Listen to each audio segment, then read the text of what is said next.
Et si la plus grave menace pesant sur l'économie mondiale ne venait ni des mafias ni de dictatures isolées, mais du cœur même des anciennes superpuissances, imaginez, sur chaque continent circulent des billets de 100 dollars si parfaits qu'aucun expert ne parvient à les différencier des vrais.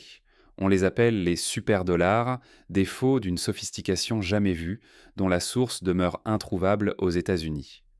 Pour bien comprendre la portée de cette situation, il faut se rappeler que le dollar américain, depuis la fin de la Seconde Guerre mondiale, est devenu la monnaie de référence mondiale. Plus de la moitié des transactions internationales sont libellées en dollars.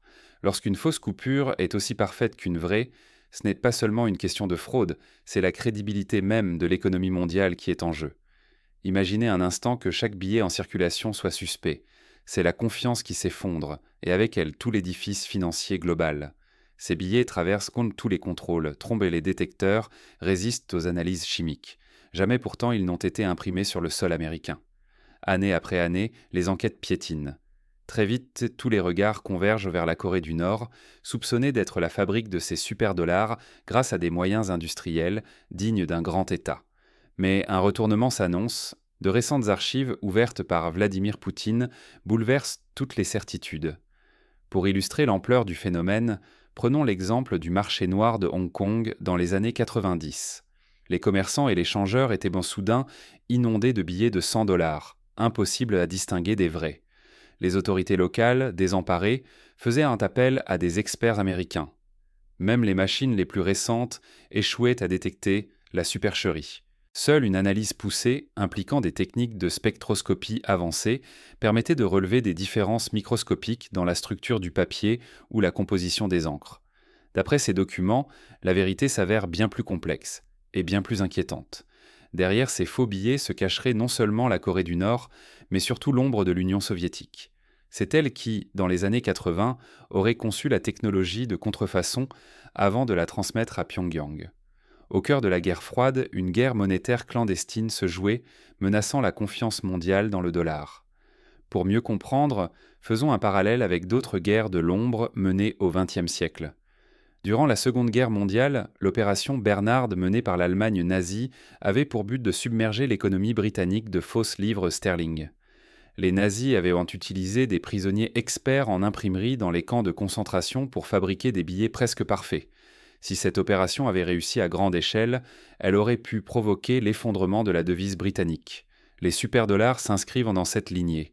Une attaque visant à saper la confiance dans la monnaie ennemie, mais à une échelle planétaire et avec des moyens technologiques bien plus avancés. Ce récit remet en question tout ce que l'on croyait savoir, car si ces superdollars ont pu inonder les économies du monde entier pendant des décennies sans être détectés, c'est que les moyens mis en œuvre dépassaient l'imagination. Découvrir qui fabriquait vraiment l'argent le plus parfait du monde et dans quel but, c'est comprendre comment un État peut manipuler des vies entières dans le silence et ébranler la stabilité globale. Prenons un exemple concret. Dans les années 90, un réseau de faux monnayeurs italiens tente de fabriquer des dollars de qualité supérieure, mais ils se heurtent rapidement à des obstacles techniques insurmontables. Leurs billets, même soignés, sont rapidement repérés par les banques. En revanche, les superdollars, eux, passent sans encombre, y compris dans les centres financiers les plus sophistiqués du monde. Ignorer cette histoire, c'est refuser de voir comment certaines puissances peuvent saboter sans bruit la confiance dans ce que nous avons de plus précieux, notre argent, notre sécurité, notre avenir. Les superdollars ne sont pas une simple fiction d'espionnage, ils sont la preuve tangible qu'une guerre monétaire invisible a bel et bien existé, et que ses acteurs pourraient encore frapper. Mais comment l'Union soviétique en est-elle venue à frapper le dollar au cœur même de sa puissance ? Pour le comprendre, il faut revenir aux racines d'une guerre de l'ombre, où chaque billet devenait une arme. Dans les années 70 et 80, la guerre froide bat son plein. Les États-Unis et l'Union soviétique s'affrontent sur tous les terrains, militaires, idéologiques, technologiques, mais aussi économiques. La monnaie devient alors un champ de bataille invisible. L'URSS, confrontée à un embargo technologique et à des difficultés économiques croissantes, voit dans la contrefaçon du dollar un moyen de frapper l'ennemi sans recourir à l'armement classique. Comment un billet absolument identique à l'original peut-il tromper toutes les machines et même les banques centrales ? Au cœur des années 80, un caissier chevronné découvre une coupure de 100 dollars si parfaite qu'aucun test habituel ne la distingue. Les filigranes sont impeccables. la bande de sécurité parfaitement placée, l'encre change de couleur comme il se doit. Pourtant, dans un laboratoire spécialisé doté d'appareils valant plusieurs millions de dollars, le verdict tombe, c'est un faux. Mais un faux d'une qualité jamais vue dans l'histoire bancaire moderne. Une nouvelle ère de la contrefaçon s'ouvre, celle des superdollars. Pour bien saisir l'impact psychologique de cette découverte, rappelons-nous le témoignage de Robert Anderson, employé de banque depuis plus de 20 ans. Lorsqu'il reçoit ce billet parfait, il croit d'abord à une erreur de machine. Après plusieurs vérifications, il envoie le billet au siège. Le rapport d'expertise, qui arrive une semaine plus tard, bouleverse tout le personnel. Il s'agit bien d'un faux, mais d'un faux aussi abouti qu'aucun outil classique ne pouvait le déceler. Très vite, ces billets indétectables surgissent à Londres, Tokyo, Francfort, Moscou. Partout la même stupeur. Même les meilleurs experts se heurtent à l'impossible. Les superdollars résistent à tous les contrôles, sauf aux analyses les plus poussées. Les autorités américaines, déstabilisées, lancent l'une des plus grandes enquêtes de leur histoire. Des milliards de faux circulent sur la planète, menaçant la confiance envers la monnaie la plus puissante du monde. Prenons l'exemple concret de la Banque de France. Dans les années 80, alors que les superdollars commencent à apparaître en Europe, les experts français sont mobilisés en urgence pour mettre à jour leurs procédures de contrôle. Même les laboratoires spécialisés, équipés de spectromètres et de microscopes électroniques, peinent à distinguer le vrai du faux. Une situation similaire se produit au Japon, où les autorités financières se retrouvent dans l'incapacité de retirer les coupures suspectes sans risquer de paralyser le commerce international. Le défi technique semble insurmontable. Il faudrait un parc industriel de presse coûtant des dizaines de millions de dollars, des encres secrètes, du papier réservé aux institutions d'État. Aucun réseau criminel connu, qu'il s'agisse de la mafia, des cartels ou des triades, ne possède de telles ressources. Pour donner une idée de l'exigence technique, rappelons que la fabrication d'un billet de banque moderne implique plus d'une soixantaine d'étapes, de la composition précise du papier à l'insertion de fils de sécurité métalliques, en passant par l'impression en taille douce et l'application d'encre à effet optique variable. Chaque étape nécessite du matériel industriel lourd, des chimistes spécialisés et un accès à des matériaux interdits au grand public. Les soupçons se tournent alors vers les États. Certains accusent la Corée du Nord de financer son régime grâce à ces faux, d'autres évoquent des États voyous. Mais aucune preuve directe ne les relie à l'affaire. Un doute persiste. Quel pays prendrait le risque insensé d'affronter Washington sur le terrain monétaire ? Pour illustrer la difficulté d'une telle opération, rappelons l'exemple du faux monnayeur américain Frank Bourassa, arrêté au Canada en 2014. Avec des moyens considérables, il avait réussi à produire des millions de dollars en faux billets, mais il restait aisément détectable par les autorités. Les superdollars, eux, franchissaient toutes les barrières. Une étrange régularité attire bientôt l'attention. Les superdollars apparaissent tant plus souvent dans des régions où l'influence soviétique est forte. En Afrique, dans certains pays asiatiques, là où diplomates et alliés de Moscou circulent librement. Plus troublant encore, des détails du processus d'impression rappellent la polygraphie soviétique, comme si le secret des superdollars portait la marque technique de l'Est. Prenons l'exemple du Congo, allié traditionnel de l'URSS dans les années 70. De nombreuses saisies de superdollars y ont été réalisées, souvent entre les mains de diplomates ou de commerçants liés à des réseaux de l'Est. Ce schéma se répète en Angola, en Syrie ou encore au Vietnam, tout pays où Moscou dispose d'une influence notable. Mais si même les institutions financières les mieux équipées ne peuvent distinguer le vrai du faux, la confiance mondiale envers le dollar vacille. Ce n'est plus seulement une affaire criminelle. L'équilibre de toute l'économie planétaire est en jeu.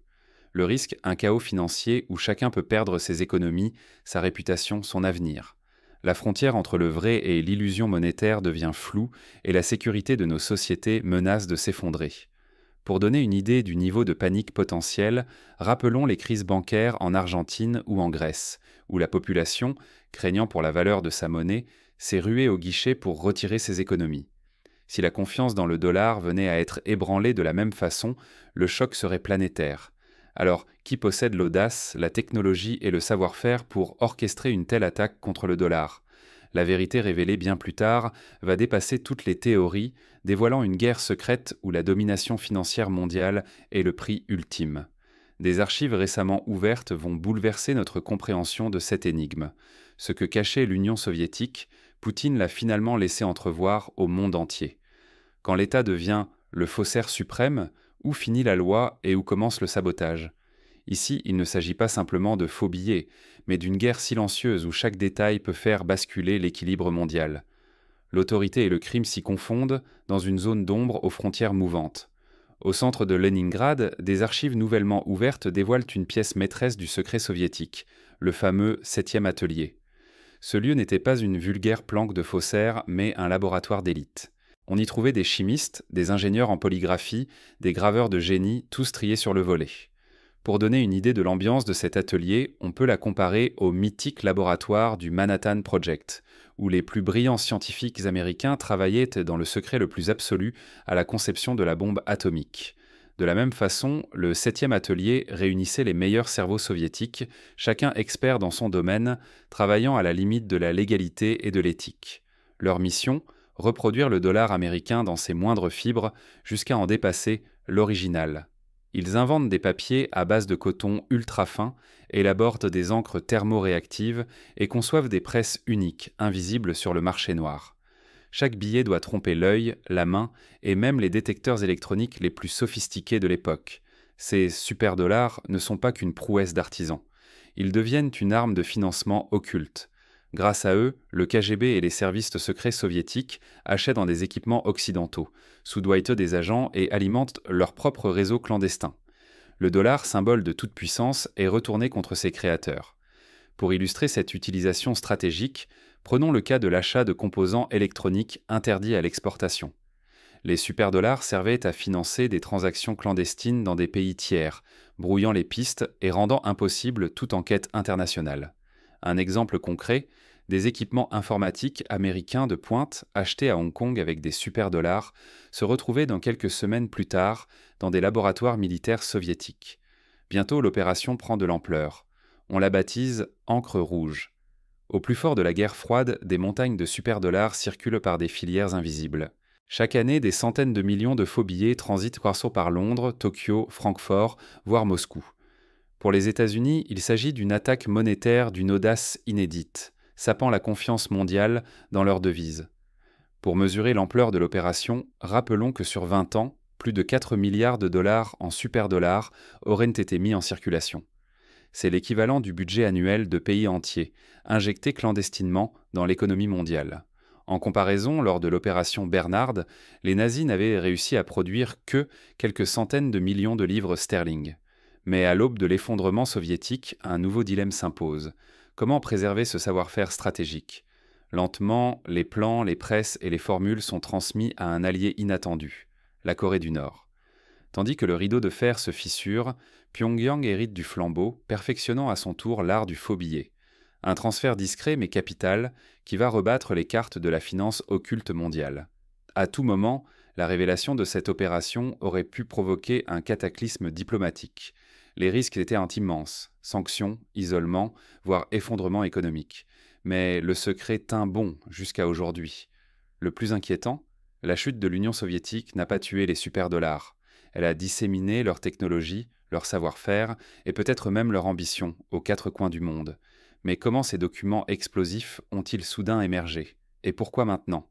Derrière leur déclassification se cache une lutte d'influence bien plus actuelle qu'il n'y paraît. Quand la boîte de Pandore s'ouvre, qui osera refermer le couvercle ? Après la chute de l'Union soviétique, les frontières se dissolvent, balayant les certitudes d'hier. Des maîtres de la contrefaçon, formés par le pouvoir soviétique, partent aux quatre coins du globe.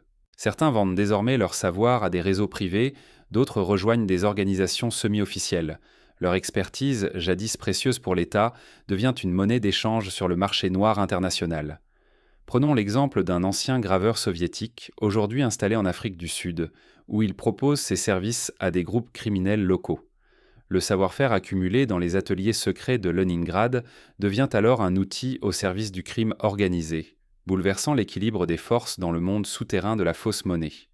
La technologie des superdollars, jadis soigneusement gardée derrière le rideau de fer, commence à circuler dans des milieux inattendus. Bientôt, la Corée du Nord s'en empare et la perfectionne sans relâche. Pyongyang ne se contente pas d'imiter la qualité soviétique. Le régime construit sa propre filière d'impression, aussi redoutable que l'original. Pour bien comprendre l'évolution du phénomène, il faut citer les rapports de l'ONU sur la criminalité financière. Dès les années 2000, plusieurs enquêtes évoquent des ateliers ultramodernes installés dans la banlieue de Pyongyang. Les experts occidentaux, lors de leur rare visite, notent la présence de presses à imprimer de dernière génération, identiques à celles utilisées par les banques centrales. Désormais, ce n'est plus l'affaire de deux États rivaux. La dissémination du savoir-faire rend la menace incontrôlable. D'autres nations, tentées par le sabotage financier, des groupes criminels transnationaux et même des consortiums privés, se lancent dans la fabrication de fausses monnaies à grande échelle. Pour illustrer ce basculement, rappelons l'affaire dite du réseau de Macao en 2005. Des enquêteurs découvrent qu'une partie des superdollars en circulation provient de réseaux chinois ayant acheté leur technologie à des intermédiaires nord-coréens. On assiste alors à la mondialisation du crime monétaire, chaque acteur cherchant à profiter de cette manne illicite. Le scandale explose à l'échelle mondiale. Les États-Unis, rejoints par leurs alliés, déclenchent une cascade de sanctions et de dénonciations contre Pyongyang et tous les suspects. La Russie officielle, héritière directe de l'URSS, nie tout en bloc, verrouille ses archives, renforce le silence autour de ses secrets d'État. Mais la vérité finit toujours par trouver une fissure. Sous Vladimir Poutine, une déclassification partielle des archives révèle l'impensable.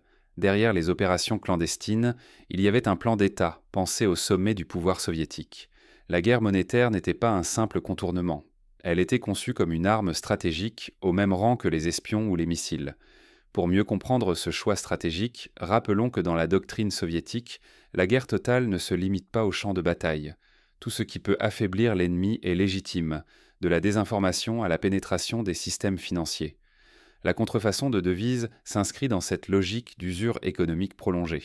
Dès lors, chaque acteur ayant hérité ou maîtrisé cette connaissance devient une menace pour l'équilibre monétaire mondial. À chaque rumeur de nouvelles fausses coupures, la confiance dans le dollar vacille. Derrière chaque billet suspect, c'est la stabilité des économies nationales et l'épargne des particuliers qui sont en jeu. Mais alors, quelles leçons tirer de cette toile d'ombre et de duplicité ? Derrière la mécanique de la fausse monnaie, c'est une vision inédite de la guerre froide qui se dessine. Les documents secrets déclassifiés par Moscou bouleversent les certitudes, forçant à repenser l'histoire officielle. Si même les billets réputés infaillibles peuvent être copiés à la perfection, à qui pouvons-nous encore confier la garde de notre argent ? Cette interrogation, presque philosophique, prend soudain un relief dramatique à la lumière des archives soviétiques. Les superdollars n'étaient pas une prouesse isolée. Leur existence dévoile la fragilité de la confiance qui soutient toute économie moderne. Première leçon, la transparence et l'accès aux archives sont vitaux. Sans la déclassification récente, toute cette affaire serait restée dans l'ombre, laissant place aux rumeurs et aux récits déformés. Il a fallu attendre près de 40 ans pour saisir l'ampleur de l'opération et identifier ses véritables architectes. Quand État ou banque verrouillant l'information, il crée un terrain propice aux abus et à la manipulation mondiale. Pour illustrer ce point, souvenons-nous du scandale de la manipulation du Libor en 2012, où le manque de transparence a permis à une poignée de banques de manipuler les taux d'intérêt mondiaux. La leçon est la même, sans contrôle citoyen, toute institution peut dériver vers l'abus de pouvoir. Deuxième constat, le danger de la concentration du savoir-faire monétaire entre quelques mains. La fabrication de billets, censée être un secret d'État, a été maîtrisée puis transmise par une poignée d'initiés exploitant les failles du système. Lorsque la technique devient le monopole d'opérateurs incontrôlés, la stabilité de toute une économie peut être prise en otage sans que la population ne s'en rende compte. Pour donner un exemple historique, rappelons l'affaire des faux assignats sous la Révolution française. À l'époque, quelques imprimeurs mal intentionnés avaient réussi à inonder la France de fausses monnaies, provoquant une crise de confiance et une inflation galopante. Le scénario est similaire avec les superdollars, mais à l'échelle du globe. Pour chacun d'entre nous, une conclusion s'impose. Aucun mécanisme financier, aussi sophistiqué soit-il, n'est infaillible. Derrière chaque billet, chaque virement, chaque transaction numérique, il existe des failles que seule une vigilance collective peut limiter. L'histoire des superdollars prouve qu'aucune devise, même la plus puissante, n'est protégée d'une attaque interne ou d'opérations pilotées par des adversaires étrangers. Pour y faire face, plusieurs mesures concrètes peuvent être envisagées. Premièrement, renforcer la coopération internationale en matière de lutte contre la contrefaçon, en partageant les bases de données sur les faux billets et en harmonisant les technologies de détection. Deuxièmement, développer des systèmes d'authentification biométrique pour les transactions importantes, réduisant ainsi la dépendance au simple support papier. Troisièmement, encourager l'éducation financière du grand public afin que chacun puisse repérer les signaux faibles d'une crise monétaire. Les institutions doivent en tirer une leçon urgente. La sécurité monétaire n'est jamais acquise. Elle exige innovation continue, audit indépendant et coopération internationale sans zone d'ombre.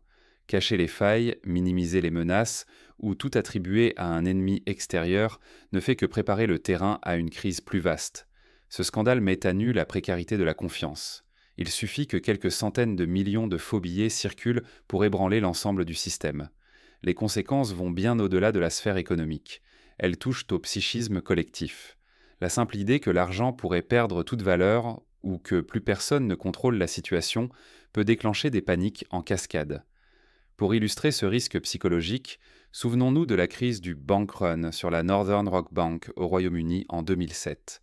À la suite de rumeurs sur la solvabilité de la banque, des milliers de clients se sont précipités pour retirer leur argent, provoquant la faillite de l'établissement et forçant l'intervention de l'État.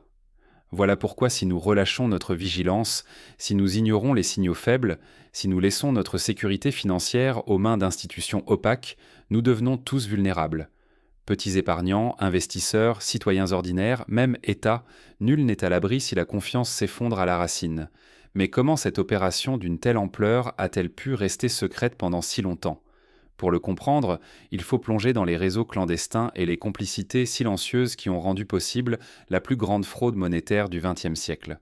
Pour prendre la mesure du silence entourant cette opération, rappelons que même la CIA et le FBI, pourtant réputés pour leur capacité d'investigation, n'ont découvert que tardivement l'existence du 7e atelier. Les réseaux diplomatiques, utilisant la valise diplomatique, parvenaient à faire circuler des superdollars sans jamais être inquiétés. La prochaine fois que vous tenez un billet entre vos doigts, souvenez-vous, son histoire est peut-être bien plus trouble que vous ne l'imaginez. Ce mince rectangle de papier, symbole universel de confiance et d'échange, porte en lui l'empreinte de secret, de manipulation, parfois de véritable trahison à l'échelle planétaire. Derrière chaque billet, il y a le travail d'une nation, mais aussi parfois l'ombre d'une guerre qui n'a laissé aucune trace officielle. Pour illustrer la portée de cette réflexion, citons l'exemple du yen japonais dans les années 60.